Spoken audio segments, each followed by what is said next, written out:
First one from Ali Gold saying Sevilla are keen to bring in Giovanni Lo Celso and bring him back to La Liga before the end of the month. Miguel Delaney saying Conte has grown weary of Giovanni Lo Celso's efforts. He's good, but he just doesn't follow instructions to the level required. And David Ornstein says Tottenham have been exploring a swap deal for Giovanni Lo Celso this month.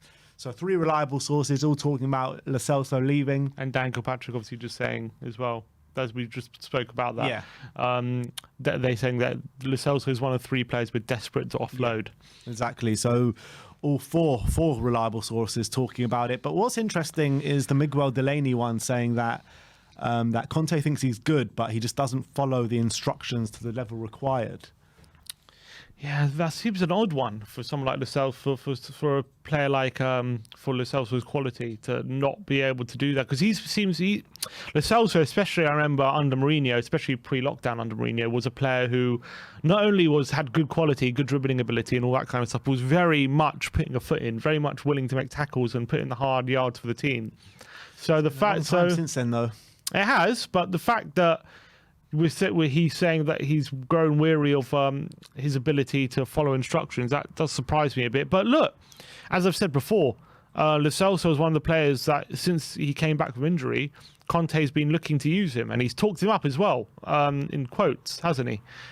Conte. He said Giovanni Lo Celso is a very good player and we need him. And so I do wonder how much of this is coming from Conte and how much of this is coming from the club, in terms of we're looking to build funds and build up space for new signings, and it's kind of, we're just kind of going for who we're getting offers for rather than players we desperately actually want to get rid of. For example, Bergwijn, he was about to leave.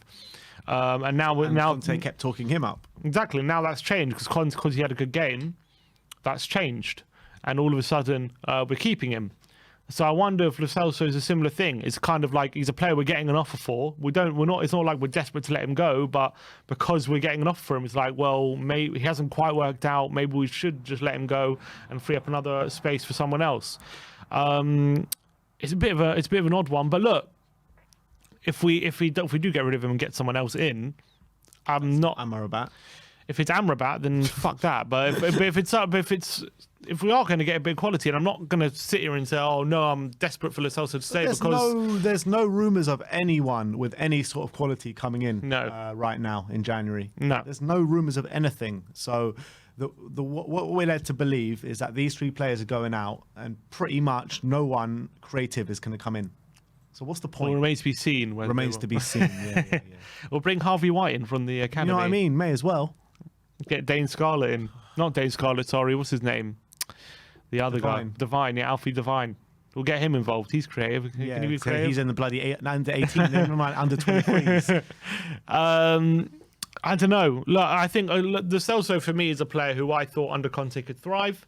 I thought he was a player who had the work ethic and the quality to be a very good player under Antonio Conte. So the fact that we're so willing to let him go, and now it's not only it seems it's gone from Conte using him, and now it's like we're desperate for him to leave. And what did he say after the game? He said, I picked my squad for this game, and the rest you have to talk to about this to the club. Yeah, it does. For me, what I got hearing that last night, I did feel like Lo Celso was picked for the game yesterday, and the club told him not to pick him. You reckon that's what he's saying? That's what I felt. Well, that's what I got from it. I mean, it was a bit cryptic, wasn't it? So you can't really tell 100% what it actually meant, but that's what I took. And then obviously Lo Celso, as we showed before, his Instagram said, "I'm fully fit," and all this stuff, and yeah, I've just not been picked, basically. So it's sad. It does, to be honest, it does look like he's going to be leaving. Obviously, if he goes to Sevilla, it'll be a good signing for him, and it's a good club for him to go to. Obviously, he has a mate there in Lamela, a fellow Argentinian player. So yeah, they can enjoy the injury treatment. But if it's a loan, but look, how much we signed? We signed him for like 45 million, didn't we? So are we literally going to let our 2 highest signings in Ndombele and Lo Celso both go out on loan? Apparently so. Apparently so. And then I think if it's going to be a swap deal, I'm more open to that. That's something like, okay, if we're using him to get another player in off Sevilla in the midfield. I'm trying to remember who they've got on their squad right now. Who does Sevilla have in this squad? I know they play Rakitic, 35. I don't want him, but who does Sevilla? No, Ever Banega. Is he still there, or has he left? That's the only name that came into my head, but he's got to be getting on a bit. I think he left. Ever Banega. There's no, maybe Kunde. Papu Gomez, he's old.